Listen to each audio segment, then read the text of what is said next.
5 seconds. That is a tremendous responsibility. Freedom brings responsibility. Of course, there is no such thing as freedom without responsibility. Irresponsibility itself means lack of freedom. Therefore, we have to be conscious of this tremendous burden of responsibility which freedom has brought, the discipline of freedom and the organized way of working freedom. But there is something even more than that. The freedom that has come to India by virtue of many things inevitably leads India to play an important part in world affairs. It is not a question of our choosing this or that. It is an inevitable consequence of what India is and what a free India must be. And because we have to play that inevitable part in world affairs, we have another and greater responsibility. Sometimes, with all my hope and optimism and confidence in my nation, I rather quake at the great responsibilities that are being thrust upon us and which we cannot escape. If we get tied up in our narrow controversies, we may forget this. Whether we forget it or not, that responsibility is there. If we forget it, we fail in that measure. Therefore, I would beg of this House to consider these great responsibilities that have been thrust upon India and on us in this House, because we represent India in this as in many other spheres, and to work together in the framing of the Constitution, always keeping that in view, for the eyes of the world are upon us and the hopes and aspirations of a great part of the world are also upon us. We dare not belittle. If we do so, we do an ill service to our country and to the hopes and aspirations of other countries that surround us. It is in this way that I would like the House to consider this Constitution. First of all, to keep the objectives resolution before us and to see how far we are going to act upon it, how far we are going to build up, as we said in the resolution, an independent sovereign republic where in all power and authority of the sovereign independent India, its constituent parts and organs of government are derived from the people, and wherein shall be guaranteed and secured to all the people of India justice, social, economic, and political equality of status, of opportunity, and before the law, freedom of thought, expression, belief, and worship. The House will remember that when I brought the motion of the objectives resolution before this House, I referred to the fact that we were asking for, or rather, we were laying down that our Constitution should be framed for an independent sovereign republic.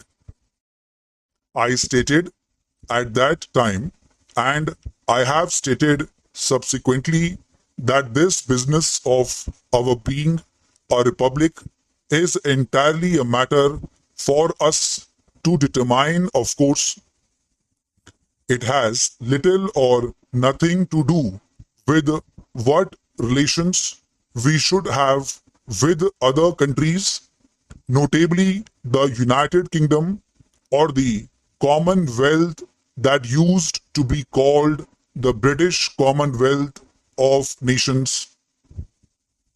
That was a question which had to be determined again by this House and by no one else independently of what our constitution was going to be. I want to inform the House that in recent weeks, when I was in the United Kingdom, this subject and allied subjects came up for private discussion. There was as no public discussion or decision because the Commonwealth Conference, which I attended, did not consider it at all in its sessions.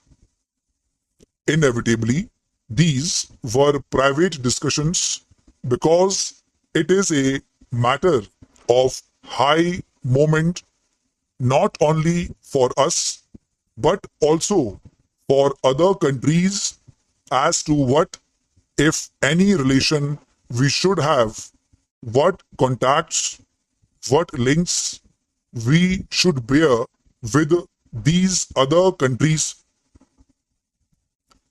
Invariably, the first thing that I had to say in all these discussions was that I could not, as an individual, even though I had been honored with the high office of Prime Ministership, I could not in any way or in any sense commit the country nor even the government which I had the honor to represent.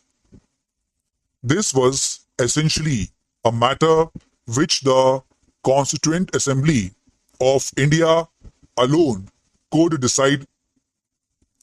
I made that perfectly clear. Having made that clear, I further drew their attention to the objectives resolution of the Constituent Assembly. I said it was, of course, open to the Constituent Assembly to vary that resolution as it could vary everything else because it was sovereign in this and other matters. That was the direction which the Constituent Assembly had given itself and to its Constitution Drafting Committee, and as long as it remained as it was, the Constitution would be in terms of the objectives resolution.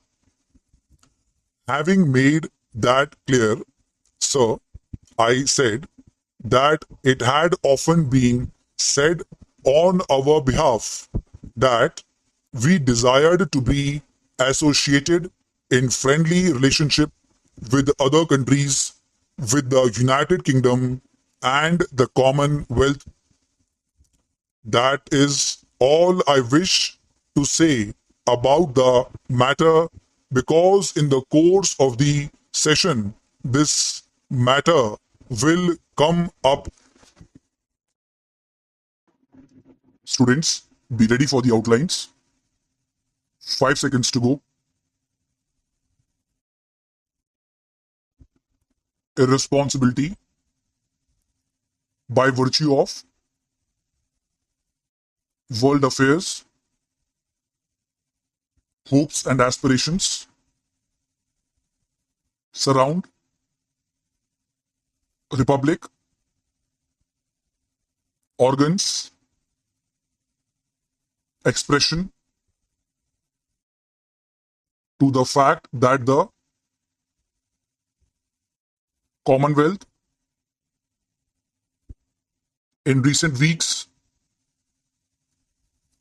Prime Ministership, everything else, discipline, inevitably, optimism, if we do so, sovereign, constituent, before the law, worship, subsequently, determined, as to what? Constituent Assembly.